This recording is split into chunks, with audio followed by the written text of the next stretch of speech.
Salutations la jeunesse, c'est Marco Polo, comment ça va? En tout cas, si t'es là, c'est pour un nouvel épisode de la série des 9 secrets sur un personnage de la saga. Et en l'occurrence, c'est Neville. Et crois-moi, j'ai déniché des petites pépites. Il y a même un secret sur les dents de Neville qui personnellement m'a choqué, donc vraiment faut pas le louper. Eh ben écoute, allez, c'est parti pour 9 secrets sur Neville Londubat.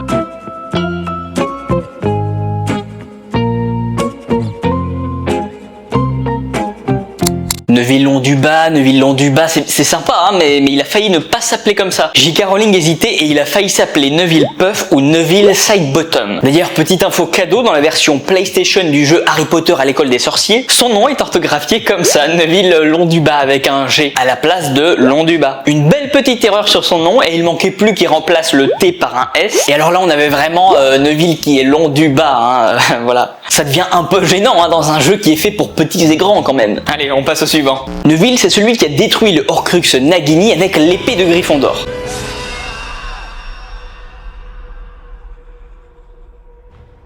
C'est aussi celui qui a toujours été là quand il fallait avec sa team de Gryffondor. Et justement, parlons de sa maison un petit peu. Il est Gryffondor, pourtant il voulait être Poufsouffle. Il l'a même demandé au Choixpeau. Et ils ont débattu si longtemps qu'il a failli être Choixpeau flou. En fait, il était intimidé par la réputation de bravoure et de courage des Gryffondors. Il avait peur de ne pas être au niveau quoi. Mais il sera bien Gryffondor et il sera évidemment au niveau. Voilà, on commence doucement avec les secrets, on y va mollo, on y va crescendo et ça va monter en puissance avec les meilleurs secrets qui arrivent les gars. Allez, cette fois-ci on ne va pas parler de Neville Londubat à proprement parler, on va parler de son interprète Matthew Lewis. Il a joué le rôle à merveille et il a même mouillé le maillot. Il a vraiment mouillé le maillot. Le maillot est noyé à ce niveau-là. Il est allé jusqu'à se blesser violemment pendant le tournage. Enfin, il ne s'est pas blessé tout seul, hein. On l'a blessé et en l'occurrence c'est Helena Bonham Carter, l'actrice qui joue Bellatrix Lestrange. Et lors d'une scène où elle malmène Neville, elle lui pointe la baguette sur la tempe et dans le feu de l'action, elle lui a enfoncé dans l'oreille, suffisamment profond qu'elle lui a explosé le tympan. J'ai mal pour lui. Rien que de le dire, j'ai mal. En termes d'engagement dans le rôle, je crois qu'on est plutôt bien servi là. Au passage, si t'aimes ce concept et que tu passes un bon moment, n'oublie pas de mettre un petit pouce bleu et de t'abonner, ça fait vraiment plaisir. Allez, on passe à la suite avec du très lourd qui nous attend. Neville est quand même un personnage important de la saga. Il a mine de rien fait plein de petits exploits et même des gros, en tuant par exemple Nagini, le Horcrux de Voldemort. Alors ce qui peut être intéressant de savoir sur ce personnage, c'est son temps d'écran, c'est-à-dire la durée totale pendant laquelle on a vu Neville dans les 8 films. Alors d'après toi, rapidement, quelle est cette durée? Eh ben on aura vu au total pendant les 8 films Neville pendant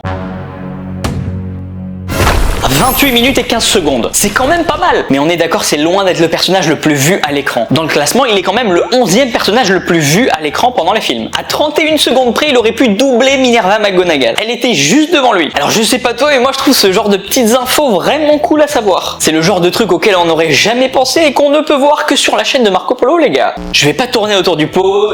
Neville est concurrent avec Dobby. Je t'explique. Là, tu dois être un petit peu perdu, mais je vais te dire pourquoi. Concrètement, ces deux personnages se volent la vedette. Et si je dis ça, c'est parce que dans le livre Harry Potter et la coupe de feu, à l'épreuve du lac, il faut pouvoir respirer sous l'eau pour avoir une chance de gagner l'épreuve. Et c'est Dobby qui a donné la fameuse branche gifleur qui permet justement à Harry de respirer. Alors que dans le film, Neville a dit à Dobby écoute mon pote, maintenant c'est moi la resta. Et c'est lui et ses connaissances en botanique qui ont donné la solution à Harry. Mais c'est pas tout, ils se sont aussi disputés un autre éclair de génie. Dans le livre Harry Potter et l'Ordre du Phénix, Dobby aide l'armée de Dumbledore à trouver la salle sur demande dans laquelle ils s'entraîneront. Et dans le film, le petit Neville a encore fait des siennes puisque c'est lui qui leur a fait découvrir la salle.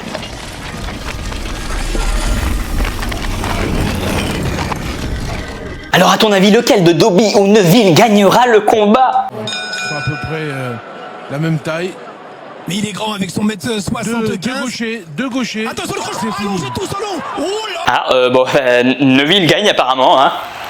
Tout comme ses amis Hermione, Harry, Luna, Ron et tous les autres, ils sont tous plus ou moins nés dans la même période, en 1980 ou 81 pour certains. Donc ils ont tous plus ou moins le même âge avec parfois quelques mois de différence. Et aujourd'hui, le personnage de Neville Londubat aurait 41 ans. Et ouais mon pote, elle commence à dater cette saga, hein. Et c'est quand même fou. Le premier film est sorti il y a 20 ans les gars. Tout ça n'empêche qu'il y a encore toujours de plus en plus de fans et qu'on est aussi toujours là à rechercher des secrets les gars. Rien à voir, mais pense à me rejoindre sur Instagram, j'y propose plein de contenu et surtout je vous fais participer à plein de choses choses, à des choix, à des vidéos. Donc rejoins-moi. Tout à l'heure on parlait du temps d'écran de Neville Londubat dans les films. Donc forcément ce qui est aussi intéressant de savoir c'est combien de fois il a été cité dans les livres. Voilà, c'est encore une fois le genre de petite info que tu ne verras aussi que dans mes vidéos. Qu'on soit bien d'accord. Alors j'ai repris tous mes livres et j'ai compté un par un toutes les mentions de Neville Londubat. Et ouais, non, je déconne, trop la flemme. J'ai juste trouvé l'info sur internet, voilà, vraiment aucune raison de faire le malin quoi. Il est le 17e personnage le plus cité dans les livres avec 810 mentions. Alors ce chiffre dit comme ça, il te donne aucun ordre d'idée et c'est pour ça qu'on va le comparer avec d'autres personnages. Comme avec le numéro 1 par exemple, Harry Potter, qui a été cité 18 956 fois. Un peu plus de 18 000 fois de plus quoi. A l'inverse par exemple, Dolores Ombrage a été cité moins de fois que Neville Londubat avec 637 mentions. Donc Neville c'est pas le pire mais c'est pas non plus le plus cité. Dans ce secret on va parler de Neville Londubat forcément puisque c'est une vidéo à son propos, mais aussi encore une fois de son acteur Matthew Lewis. Et ce secret il est incroyable. Le personnage de Neville Londubat il est décrit d'une certaine façon dans les livres et ils ont essayé de s'y tenir au maximum dans les films. Et tiens-toi bien, c'est pour cette raison qu'ils ont interdit à Matthew Lewis d'aller se faire refaire les dents ou de les faire bouger quoi en quelque sorte. Concrètement il devait garder ses fameuses dents écartées et pas parfaites quoi. Il avait pas le droit de réparer tout ça. Et ça pendant 10 ans. 10 ans mon pote. Et attends parce que ça va beaucoup plus loin. C'est pas juste ils lui ont dit de pas le faire ou ils lui ont suggéré de ne pas le faire. Non, c'était écrit dans son contrat. C'est quand même chaud, on est d'accord. Moi en tout cas j'ai halluciné quand j'ai vu ça. Et je te dis pas des conneries, hein, non, c'est vraiment une info qui est donnée sur le site officiel du Wizarding World, donc de l'univers d'Harry Potter. Du coup, ça lui a créé des complexes à Matthew Lewis et il s'est empressé de régler tout ça à la fin des tournages. Ah, ça a dû être une délivrance pour lui, clairement. On continue avec un nouveau secret auquel tu ne t'attends très certainement pas. Neville Londubat était très probablement la dernière personne à aller acheter une baguette dans la boutique Ollivander.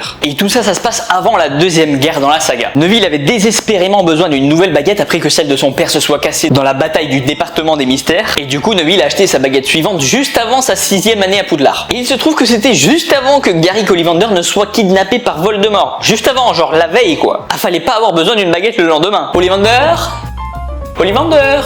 Ah, c'est plus que c'était les boutiques Ollivander, hein. Je vais leur mettre une mauvaise note sur TripAdvisor, moi je te le dis. Alors mon pote, est-ce que t'as appris des choses? Est-ce que ça t'a remémoré des choses que tu savais déjà mais qui étaient petit à petit en train de s'effacer de ta mémoire? Ah ouais, c'est aussi ça les 9 secrets. J'espère que t'as passé un bon moment, en tout cas c'était Marco Polo, je te remercie d'avoir regardé cette vidéo et puis je te dis à très vite.